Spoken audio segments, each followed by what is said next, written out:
बिस्मिल्लाहिर्रहमानिर्रहीम। अस्सलाम वालेकुम नादरीन, आप यूट्यूब चैनल देख रहे हैं। मैं इमरान खान हूँ। डोनाल्ड ट्रंप ने दो चार चीज़ों का इंडिया दे दिया। एक तो डोनाल्ड ट्रंप ने साफ कहा कि वो अब लड़ाई से निकलने वाला है और ईरान की जंग को वो कह रहा है 2 से 3 हफ्ते में ख़त्म करके अमेरिका वहाँ से चला जाएगा। जिसको तेल चाहिए वो जाकर आबनाए हुर्मुज़ को खुद खुलवा दे। फिर डोनाल्ड ट्रंप ने यह भी दावा किया कि अमेरिका की इज़्ज़त पूरी दुनिया में बहुत ज़्यादा बढ़ गई है, इससे पहले कभी नहीं थी। लेकिन हकीकत क्या है, मैं आपके सामने एक दो चीज़ें रखता हूँ। एक तो वो नेटो से भी निकलने की धमकी दे रहा है। डोनाल्ड ट्रंप ने साफ कहा कि नेटो से निकलने के बारे में हम सीरियसली सोच रहे हैं और वजह यह है कि ये सारे कागजी शेर हैं। जब लड़ने का वक्त आया तो ये लड़ने के लिए आए नहीं। डोनाल्ड ट्रंप के जो मुतालबात थे वो किसी और नौइयत के थे। लेकिन देखें, एक्चुअली अमेरिका की इज़्ज़त बढ़ी है दुनिया में या नहीं बढ़ी, और अमेरिका इस जंग से निकलेगा तो अमेरिका के लिए बचेगा क्या, वो मैं आपको बाद में बताता हूँ। लेकिन पहले ये देखें, इस वक्त सूरत हाल ये है कि स्पेन ने अमेरिका के फ़ौजी अड्डों को बंद कर दिया और अमरीकी फ़ौजी तैयारों को अपनी फ़िज़ाई हदूद इस्तेमाल करने की इजाज़त नहीं दी। इटली ने भी अमेरिका की मुखालफत की है, फ़िज़ाई हदूद नहीं दी। फ्रांस ने अमरीकी फ़ौजी तैयारों के लिए अपनी हदूद नहीं दी और उनको फैसिलिटेट नहीं किया। स्विट्ज़रलैंड ने भी अमेरिका को फैसिलिटेट नहीं किया, उन्हें जगह नहीं दी। पोलैंड ने अमेरिका को इनकार कर दिया। यानी पोलैंड के अंदर एक सिस्टम लगा हुआ है, पैट्रियट का, जो मिसाइलों की बैटरियाँ हैं वो वहाँ पे लगी हुई हैं। ये फ़िज़ाई दिफाई निज़ाम है, ये रशिया के पेश नज़र यहाँ पे लगाया गया। और यहाँ पे जो है वो ये नेटो के ज़ेर निगरानी ये लगा हुआ था। और ये मशरकी महाज जो है यूरोप का, ये उसके लिए लगाया गया था। लाजमी बात है, रशिया की तरफ से वो समझते हैं ख़तरा रहेगा, तो वो अमेरिका यहाँ से निकाल कर लेकर जाना चाहता था मिडल ईस्ट में, अरब ममालिक में। स्पेशली आपको पता है वहाँ पे वो इसराइल को प्रोटेक्ट करते हैं। तो पोलैंड ने इनकार कर दिया, उन्होंने अमेरिका की दरख्वास्त मुस्तरद कर दी। इससे पहले आपको याद होगा कि जनूबी कोरिया से अमेरिका निकाल कर ले गया था फ़िज़ाई दिफाई निज़ाम, और जापान के बारे में कहा जा रहा था, मुझे कंफर्म नहीं है, लेकिन जनूबी कोरिया का तो कंफर्म हो गया था। तो उस रीजन में से अमेरिका ने फ़िज़ाई दिफाई निज़ाम निकाला और वो उनको लेकर चला गया मिडल ईस्ट में इसराइल की हिफाजत के लिए। और अब जब यहाँ से निकालने की कोशिश की तो इन्होंने इनकार कर दिया। इन्होंने कहा जी नहीं, अब ये पोलैंड का अकेले का तो इनकार नहीं है, ये तो यूरोपीय यूनियन का इनकार है। तो यूरोप के ममालिक ना अमेरिका को डिफरेंट तरीके से डील कर रहे हैं। अभी ये एक और स्टेटमेंट है स्पेन की जानिब से कि अगर इसराइल क्वालिफाई कर जाता है फीफा वर्ल्ड कप के लिए तो स्पेन फिर उसको नहीं खेलेगा, वो बाइकआउट कर देगा। कुछ और यूरोपीय ममालिक से इसी तरह की आवाज़ें आ रही हैं, और ये बातें सिर्फ डोनाल्ड ट्रंप की वजह से हो रही हैं। एक तो ईरान के लिए मुश्किलात पैदा कर दी, उनकी भी फीफा की एक टीम है वर्ल्ड कप की, अब अमेरिका में वर्ल्ड कप होने जा रहा है, और अमेरिका में साथ दूसरी रियासतों में और उसके अलावा कनाडा में ये वर्ल्ड कप वहाँ पे खेला जाएगा फुटबॉल का। तो उसमें अब टीमें जो हैं वो गुरेज कर रही हैं, और इस तरह की बातें सामने आ रही हैं जब चंद महीने रह गए हैं फीफा वर्ल्ड कप में। ये दुनिया का सबसे बड़ा स्पोर्ट्स का एक इवेंट होता है, पूरी दुनिया की तवज्जो फुटबॉल वर्ल्ड कप की तरफ होती है। तो इसमें जो डोनाल्ड ट्रंप ने किया यूरोप के साथ, ये यूरोपीय टीमें हैं जिनकी तरफ से मज़ीद इशारे मिल रहे हैं। यानी जो नॉर्वे, स्वीडन, फिनलैंड और डेनमार्क, इनके साथ किया अमेरिका ने, और जो ग्रीनलैंड लेने की, उसके ऊपर कब्जा करने की जो धमकी दी, फिर जैसे टैरिफ लगाया अमेरिका ने इन सब के ऊपर, और जिस किस्म की धमकियां दी गई, तो वो यूरोपीय टीमें भी अब सोच रही हैं कि जाके खेलना है या नहीं खेलना। तो खेल के ऊपर भी असर पड़ रहा है। हालांकि खेल के मैदान में ये चीज़ें नहीं होनी चाहिए, लेकिन डोनाल्ड ट्रंप ने इसका आगाज़ खुद ही किया ईरान के खिलाड़ियों के लिए एक धमकी आमेज़ बात करते हुए।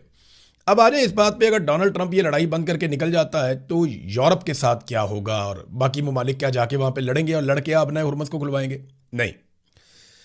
देखिए, अगर डोनाल्ड ट्रंप अपने वादे के मुताबिक या अपने दावे के मुताबिक इस जंग को ख़त्म करता है और उसे कोई फेस सेविंग नहीं मिलती, यानी फेस सेविंग अब वो बना रहे हैं, वो ये कह रहे हैं हम जंग जीत गए, हमने ईरान को पत्थर के ज़माने में धकेल दिया है, हमने वहाँ पर बहुत तबाही कर दी है, अब सिर्फ आपने हुर्मुज़ बंद है, जाके आप खुलवा लें, हमने ज़्यादा काम कर दिया है। और ईरान में रजीम भी तब्दील हो गया, वहाँ पे जो नए लोग आए वो बड़े बेहतर लोग हैं, उनके साथ आप डील कर सकते हैं। हालांकि अमेरिका और इसराइल के ऊपर जितने भी हमले हुए वो नए आने वाले बेहतर लोगों ने ही किए हैं। आयतुल्लाह अली खामनेई तो जंग के पहले दिन शहीद हो गए थे, तो अब 1 महीना भी हो गया इस बात को। तो नए लोगों ने ही अमेरिका को और इसराइल को मारा और उनका नुकसान किया है।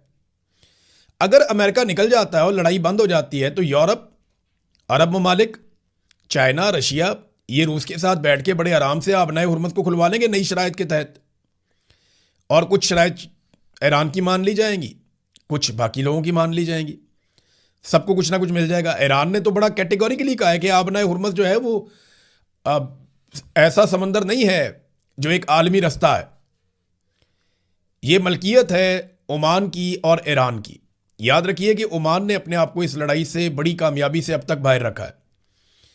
उनकी जो क़यादत है, उन्होंने बड़ी समझदारी के साथ इस लड़ाई का हिस्सा बनने से गुरेज किया और सबसे सॉफ्ट टारगेट हो सकता था ईरान का या ईरानी हथियारों का ओमान, जो बिल्कुल सामने है, दिखाई देता है, लेकिन वहां पे ईरान ने कोई हमला नहीं किया। और इक्का दुक्का वाकयात रिपोर्ट हुए हैं, लेकिन ईरान ने कहा जी हमने नहीं किया। तो ओमान और ईरान की मलकियत है आबनाए हुर्मुज़, ये ईरान की जानिब से ऐलान भी किया गया। अब जो भी डील होगी वो बाद में हो जाएगी। आबनाए हुर्मुज़ को खुलवाने के लिए अमेरिका के जाने के बाद ताकत का इस्तेमाल तो होगा ही नहीं, ये बड़े आराम से खुलवा दी जाएगी। हाँ, ये हो सकता है कि कोई ना कोई शरारत की जाए, कभी किसी जहाज़ को आग लगाई जाए, कुछ और किया जाए, ईरान पे इल्ज़ामात लगाए जाए, जैसे फॉल्स फ्लैग ऑपरेशन हम कहते हैं। अच्छा, इस सारे माहौल में कि अमेरिका जंगबंदी करे, ईरान दबाव बढ़ाने के लिए लगातार हमले कर रहा है और तेज़ तरीन हमले कर रहा है, हमले करता चला जा रहा है। एक बहुत बड़ा दावा जो ईरान की जानिब से किया गया वो ये कि अमरीकी पायलट और लड़ाका तैयारों का जो अमला है वो सऊदी अरब में मौजूद था और वहाँ पे ईरान ने हमला कर दिया।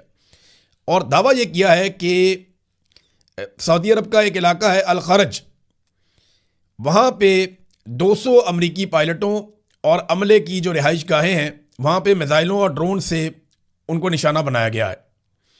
इस इलाके में अमेरिका का एवॉक्स तैयारा भी तबाह किया गया था, जो बड़ा महंगा, मैंने आपको बताया था पहले भी, लगभग $1 अरब का कोई बताता है कि $700 मिलियन का, तो बहुत महंगा बड़ा तगड़ा तैयारा था। और एयरफोर्स के लिए, किसी भी एयरफोर्स के लिए रीढ़ की हड्डी का काम करता है ये। तो हमले में कई दीगर अमरीकी तैयारों को भी उस वक्त नुकसान पहुंचा था। ये ब्रिगेडियर जनरल सैयद माजिद मूसवी हैं, इन्होंने ये दावा किया कि 200 के करीब अमरीकी पायलट और अमले के लोग वहाँ पे मौजूद थे। एयरफोर्स के उनके ऊपर ईरान ने अटैक किया और नुकसान किया है। अब ये नुकसान कितना है, हुआ भी या नहीं, इसकी तस्दीक आ जाएगी। देखिए, ईरान की जानिब से जो दावा आता है हम आपको बता देते हैं, जो अमेरिका और इसराइल का दावा होता है वो भी आपको बता देते हैं। फिर 24 से 48 घंटों के अंदर तस्दीक भी आ जाती है कि ये वाकया हुआ या नहीं हुआ। ये एक और बड़ा दावा है ईरान की जानिब से कि ये एक बड़ा हदफ है जिसको निशाना बनाया ईरान ने। इसके अलावा वो कहते हैं कि हमने यूएई के साहिली इलाके में अमरीकी मरीन्स की एक मीटिंग हो रही थी, उसको ड्रोन से निशाना बनाया, और ये फौजी अड्डे से बाहर एक मीटिंग हो रही थी, ये भी एक दावा किया गया उनकी जानिब से। फिर बहरीन के करीब वो कहते हैं जी फौजी अड्डे के बाहर मौजूद अमरीकी 5th फ्लीट के हॉक एंटी ड्रोन निज़ाम को भी ड्रोन से तबाह कर दिया। तो दबाव डालने के लिए ईरान भी हमले कर रहा है, ऐसा नहीं है कि ईरान खामोशी से बैठा हुआ है। अब जितने ईरान हमले करता है ना, उतना ज़्यादा पैसा अमेरिका का और इसराइल का लगता है। रोज़ाना की बुनियाद पे जो तखमीने वो ये कहते हैं कि अमेरिका को लगभग $2 अरब रोज़ की बुनियाद पर खर्च करने पड़ते हैं इस लड़ाई में, यानी इतना पैसा उनका लग जाता है। अरबों का नुकसान अलग है। अरब ममालिक का नुकसान लगभग बताया जा रहा है कि $250 अरब के करीब पहुंच गया है। और ये ओवरऑल है, बहुत सारी चीज़ों का नुकसान मिला जुला कर ये पूरा हो जाता है। एक बड़ा हमला ईरान के अंदर हुआ और ये अफसोसनाक हमला है, उस पर ईरान ने बड़ी सख्त वार्निंग भी जारी की है। देखें, जब ये डोनाल्ड ट्रंप ने, इसराइल ने अटैक किया तो इन्होंने कहा था कि हम रजीम तब्दील कर देंगे और एटमी हथियार बनाने की सलाहियत ख़त्म कर देंगे ईरान की, और ईरान जो है वो खित्ते के अंदर दहशतगर्द ग्रोहों को सपोर्ट नहीं कर सकेगा, ये उनका पहले दावा था। लेकिन फिर कभी बच्चियां कत्ल हो जाती हैं, कभी सियासी लीडर कत्ल हो जाते हैं, कभी मजहबी पेशवा कत्ल हो जाते हैं, और अब मामला यहां तक आ गया कि तवानाई के मराकज़ के ऊपर हमला शुरू हो गया, पावर स्टेशंस के ऊपर हमले शुरू हो गए, अस्पतालों के ऊपर, स्कूलों के ऊपर, यूनिवर्सिटीज़ के ऊपर अटैक शुरू हो गए। और अब ये हो गया कि जो जान बचाने वाली अद्वियात है उनकी फैक्ट्रियों के ऊपर इसराइल ने, अमेरिका ने हमले कर दिए। अब यहाँ पे जो तस्वीर और वीडियो है वो बाकायदा जारी कर दी गई है कि जहाँ से सप्लाई दी जाती थी जान बचाने वाली अद्वियात बनाने वाली फैक्ट्रियों को, उस मरकज़ को निशाना बनाया है। और ये इल्ज़ाम लगाया गया इसराइल और अमेरिका के ऊपर। और सैयद अब्बास अराक्ची जो वज़ीर ख़ारजा है ईरान के, उन्होंने इसके ऊपर एक स्टेटमेंट दिया और उन्होंने कहा हम मज़लूम फ़लस्तीनी नहीं हैं, अभी ज़रा ठहर जाओ, सज़ा के लिए तैयार हो जाओ। ये ईरानी वज़ीर ख़ारजा ने इसके ऊपर एक तंबीह जारी की है कि हम इसका जवाब देंगे, ऐसा नहीं है कि इसका जवाब आपको नहीं मिलेगा, हम फ़लस्तीन की तरह बेबस नहीं हैं। नाज़रीन, ट्रंप का निकलना इसलिए भी ज़रूरी है कि अमेरिका में जो ट्रंप की मकबूलियत है वो 33% तक रह गई है। यानी लगातार कम होते होते 33% तक रह गई है। यानी अभी वो कोई इलेक्शन जीतने की पोजीशन में नहीं है डोनाल्ड ट्रंप, इस वक्त तो नहीं है। मुस्तकबिल का आप कुछ कह नहीं सकते। और 2/3 अमेरिकन, यानी हर 3 में से 2 अमरीकी ये समझते हैं कि अमेरिका को फौरी तौर पे इस लड़ाई से बाहर निकल जाना चाहिए। और हर 10 में से 6 अमरीकी ये समझते हैं कि डोनाल्ड ट्रंप गुजरते वक्त के साथ साथ ज़्यादा गैर जिम्मेदार होते जा रहे हैं। अमेरिकन मीडिया में कुछ ऐसे सर्वेज भी चलाए गए जिनमें अमरीकियों की अक्सरियत डोनाल्ड ट्रंप की ज़हनी सलाहियतों पे सवालात उठा रही है। और वो ये कह रहे हैं कि डोनाल्ड ट्रंप ज़हनी तौर पे क्या नॉर्मल हैं और वो अमेरिका जैसे मुल्क को चलाने के काबिल हैं। अब ये डिस्कशन शुरू हो गई है अमेरिका की मीडिया में। तो जितनी जल्दी हो डोनाल्ड ट्रंप को इस लड़ाई से निकलना पड़ेगा। इसराइल के लिए 2 प्रॉब्लम क्रिएट हो गए। एक तो चाइना ने बड़ा कैटेगोरिकली ऐलान कर दिया कि लबनान के अंदर से इसराइल फौरी तौर पे निकल जाए, क्योंकि लबनान में भी बड़ा कत्लेआम हो रहा है। वहाँ पे जो ह्यूमन राइट्स वर्कर्स हैं या जो डॉक्टर्स हैं, तिब्बी अमला है, उनको लगातार निशाना बनाया जा रहा है, उनके ऊपर अटैक किए जा रहे हैं। और दूसरी एक खबर जो है वो गज़ा से लड़ने वाले हमास के अल कस्साम ब्रिगेड के फौजी तर्जमान अबू उबैदा ने लबनानी मुजाहिदकार, यानी लबनान के अंदर जो लोग लड़ रहे हैं वो हिजबुल्लाह वाले हैं ना, तो हमास वालों ने हिजबुल्लाह वालों के नाम एक पैगाम जारी किया है और उन्हें दुआएं शुआएं दी हैं। और साथ में उन्होंने कहा है कि आप इसराइली फौजियों को गिरफ्तार करें। यानी उन्होंने वहां पे बहुत बड़ी तादाद में टैंक तबाह किए हैं इसराइल के, ये दावा किया गया हिजबुल्लाह की जानिब से। अब हमास के तर्जुमान कह रहे हैं हिजबुल्लाह को कि आप इसराइली फौजियों को गिरफ्तार करें ताकि फ़लस्तीनी और अरब कैदियों को काबिज जेलों से आज़ाद करवाया जा सके। ये पहले भी इन्होंने यही किया था कि जब इसराइली गिरफ्तार हो जाते हैं ना, तो वो एक एक इसराइली के बदले में बहुत बड़ी तादाद में फ़लस्तीनियों को आज़ाद करते हैं। और देखिए, मौका ऐसा है कि अब बाकायदा इसराइल ने एक कानून पास कर दिया कि फ़लस्तीनियों को सज़ाए मौत दी जा सकती है, फांसी दी जा सकती है। इसके ऊपर पाकिस्तान में कुछ मौलवियों ने बातचीत की है, लेकिन यही मौलवी ताहिर अशरफी वगैरह कुछ अरसा पहले तक बोर्ड ऑफ पीस के ऊपर बगले में जाते थे। ये कहते थे जनाब फ़लस्तीनी उस पर मिठाइयाँ बांट रहे हैं, और बोर्ड ऑफ पीस के ऊपर ये शादियाने बजाते थे कि हम नेतन्याहू के साथ एक प्लेटफॉर्म के ऊपर इकट्ठे हो गए। आज ये उसी को जालिम और जाबिर कह रहे हैं और मुसलमान मुल्कों से अपील कर रहे हैं कि फ़लस्तीनियों का साथ दो। मस्जिद अक्सा के दरवाजे बंद है। बोर्ड ऑफ पीस बनने के बाद मस्जिद अक्सा के दरवाजे बंद हो गए, फ़लस्तीनियों का कत्लेआम एक अलग तरीके से शुरू हो गया। बोर्ड ऑफ पीस बनने के बाद पूरे खित्ते के अंदर बमबारी शुरू हो गई। बोर्ड ऑफ पीस बनने के बाद पूरी दुनिया मुतासिर हो गई, और बोर्ड ऑफ पीस बनने के बाद अब फ़लस्तीनियों की फांसी का बंदोबस्त भी हो गया। लबनान के ऊपर भी अटैक हो गया, बड़े पैमाने पे कत्लेआम हो रहा है दोनों तरफ। तो ये बोर्ड ऑफ पीस के ऊपर जो मौलवी उस वक्त ताशे बजा रहे थे और पाकिस्तान की उसमें शमूलियत को बड़ा एजाज़ करार दे रहे थे कि इसराइली वज़ीर आज़म नेतन्याहू के साथ हम बैठ जाएंगे तो ये बड़ा एजाज़ है, हम उन्हें कंट्रोल कर लेंगे। तो जिस दिन से बोर्ड ऑफ पीस बना है, मामला कंट्रोल होने की बजाय ज़्यादा आउट ऑफ कंट्रोल होता हुआ बज़ाहिर मेरा तजिया यही है कि ऐसे ही दिखाई दे रहा है। तो क्या ये मौलवी जिन्होंने ज़मीन आसमान के कलाबे मिलाए थे ये कौम से माफ़ी मांगेंगे? मुझे तो नहीं लगता, क्योंकि इनका ये ट्रैक रिकॉर्ड नहीं है। इसहाक डार साहब नाजरीन चीन के दौरे पर गए थे, उसका एक एलामिया भी जारी हुआ है। 5 नुकाती जो है वो तजावीज़ हैं जो ईरान और इसराइल और अमेरिका की जंगबंदी के हवाले से हैं। देखिए, पाकिस्तान इसमें एक रोल प्ले कर रहा है और जो बड़ी अच्छी बात है, क्योंकि पाकिस्तान के बाद दूसरा रास्ता कोई नहीं। अगर पाकिस्तान लड़ाई में जाएगा तो पाकिस्तान को नुकसान होगा, दोनों तरफ से नुकसान है ना। हम अरबों को भी नाराज़ नहीं कर सकते, ईरान हमारा हमसाया मुल्क है, साथ बॉर्डर लगता है, इसको भी नाराज़ नहीं कर सकते। तो पाकिस्तान को मैनेज करना था और लड़ाई से हर हाल में बचना था। इस बात से शायद अरब इतने खुश नहीं होंगे, अमेरिकन भी खुश नहीं होंगे, इसराइल भी पाकिस्तान से राज़ी नहीं होगा कि ये पाकिस्तान क्या कर रहा है।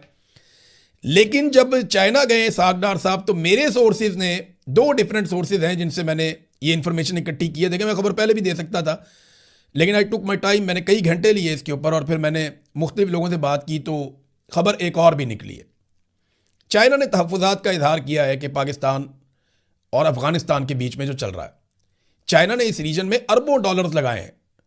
वो बेल्ट एंड रोड का अपना इनिशिएटिव लेकर चल रहा है। उसने ईरान में पैसा लगाया हुआ है, उसने अफगानिस्तान में पैसा लगाया हुआ है, पाकिस्तान में बेशुमार पैसा लगाया हुआ है।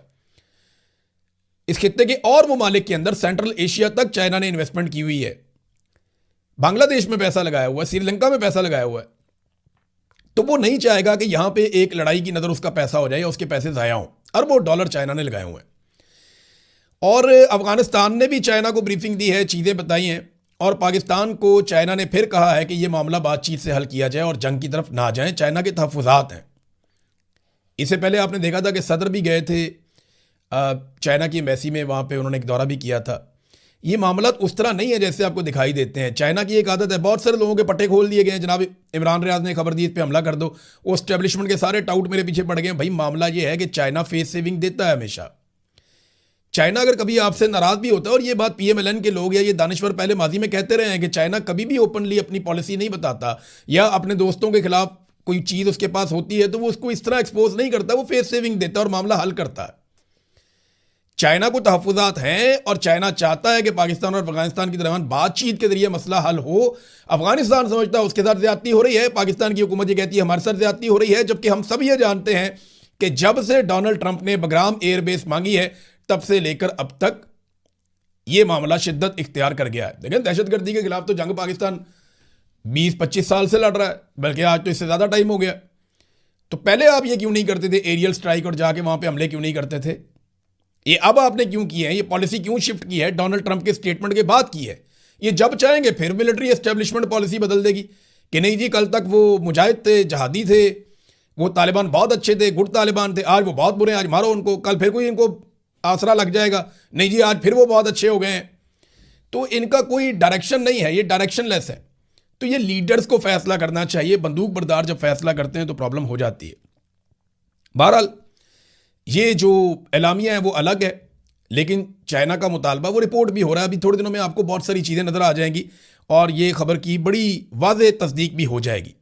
नाज़रीन, G7 के वो ममालिक जो दबाव डालते थे रशिया पे और पाबंदियाँ लगाते थे रशिया के ऊपर कि तेल नहीं लेना तो गैस नहीं लेनी इनसे, वो अब रशिया से अपील कर रहे हैं।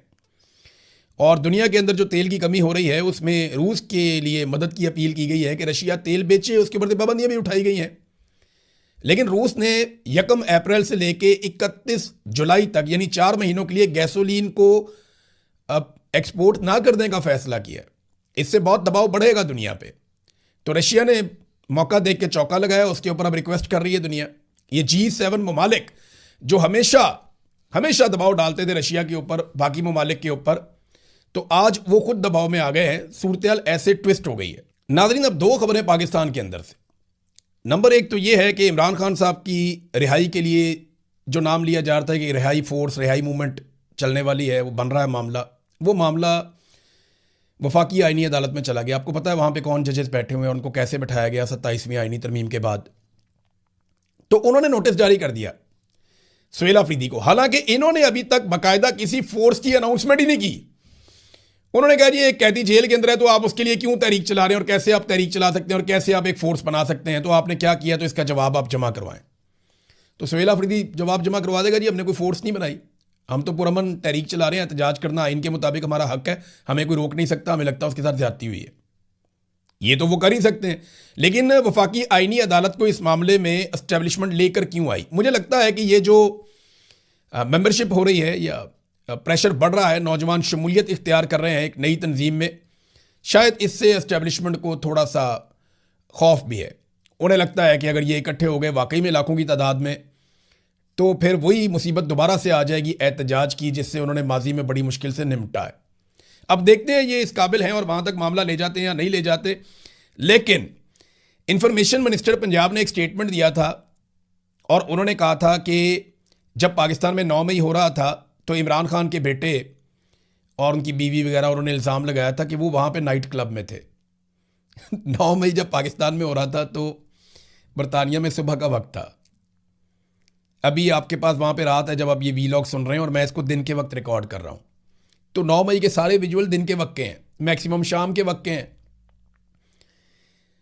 तो वहाँ तो दिन का वक्त था, तो सुबह के वक्त कौन सा नाइट क्लब खुलता है या नाइट क्लब होता है? नाइट क्लब का तो मतलब ही नाइट है, रात के वक्त। तो एक तो ये पढ़े लिखे नहीं है, बेवकूफ़ हैं, ना इन्हें समझ आती है बात क्या करनी है, बस उठा के स्टेटमेंट झाड़ देते हैं और फैलाने वाले फैला भी देते हैं बेवकूफ़ों की तरह। थोड़ा सा सोचना चाहिए। अब तक के लिए इतने, अपना ख्याल रखिएगा, अपने इस चैनल का भी